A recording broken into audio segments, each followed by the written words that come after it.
Topping today's news, the Minister of Education tours schools to view the ongoing repairs. The push towards food security continues, and the Free National Movement celebrates its first victory back in 1992.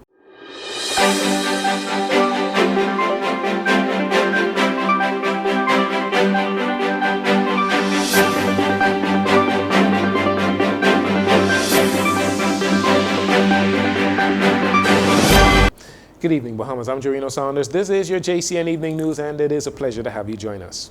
With exactly 12 days to go before the doors open for the new school year, the Minister of Education, Glenys Hannah Martin, accompanied by the Minister of Works and Family Island Affairs, Clay Sweeting, toured 5 public schools on Tuesday, including Uriah McPhee Primary, F. Adley and S.C. McPherson Junior High Schools, as well as the R.M. Bailey and the Government High Senior Schools. Speaking to reporters, the Education Minister explained her main focus in terms of school repairs heading into the new year. We are seeking to really enhance the environment that our students and our teachers and our administrators and support staff operate in. They spend a lot of hours in these spaces, and we want to ensure we provide a conducive environment. And significant public funds have been directed towards schools redevelopment nationwide, all through Anglesey, Luther, Exuma, Harbour Island. We're doing major works on Harbour Island for redevelopment, and I'm very pleased that we have been able to address that. Although there is much work to be done at the schools visited and a number of other schools, including Gambier Primary, where JCN visited on Tuesday, the Minister of Works and Family Island Affairs, Clay Sweeting, expressed confidence in the contractors who are on the job making those repairs to schools around the country. Not only for New Providence, but the Family Islands as well, to see, to be, for the most part, on time, within budget. This exercise is something that occurs every year, and there's been challenges in the past, and we're excited to see, for the most part, to see all these projects come together.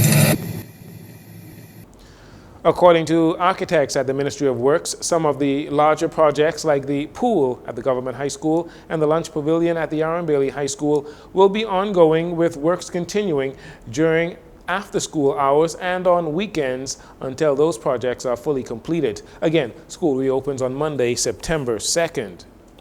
The new school year begins in 11 days, and on Sunday, the Member of Parliament for Seabreeze, Leslie Miller Bryce, held a back-to-school jamboree with close to 1,000 students attending, in addition to over 20 teachers that live in her constituency.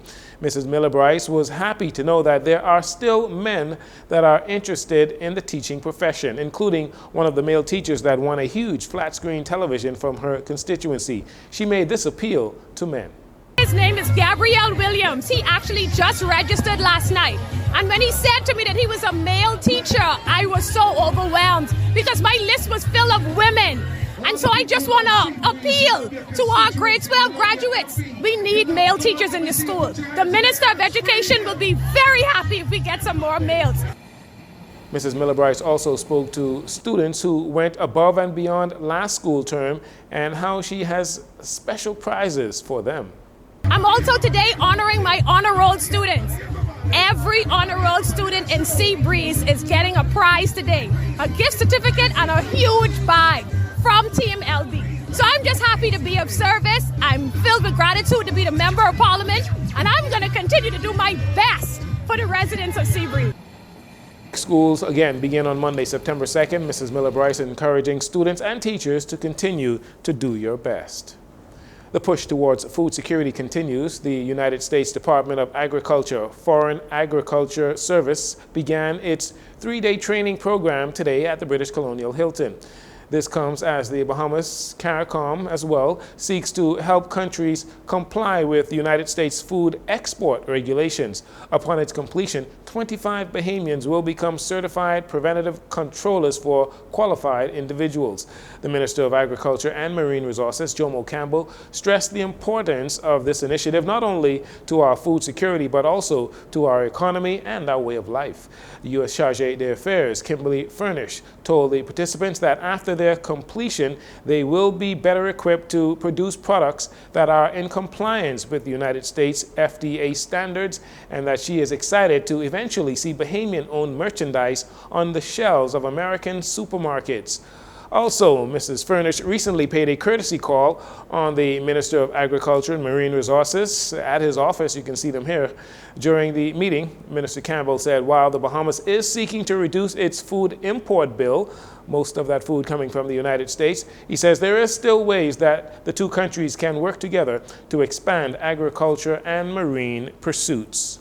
And finally, in this segment, on Monday, the Free National Movement celebrated one of the biggest moments in its history, and a historic moment for the Bahamas as well, when the Hubert Ingram-led Free National Movement won the general election for the first time and became the governing party of the Commonwealth of the Bahamas for the very first time, August 19th, 1992, defeating the Progressive Liberal Party that had a stranglehold, basically, on the government for 25 years under the leadership of Sir Lyndon Pendling. The Free National Movement won 33 of the 49 seats, 55% of the vote.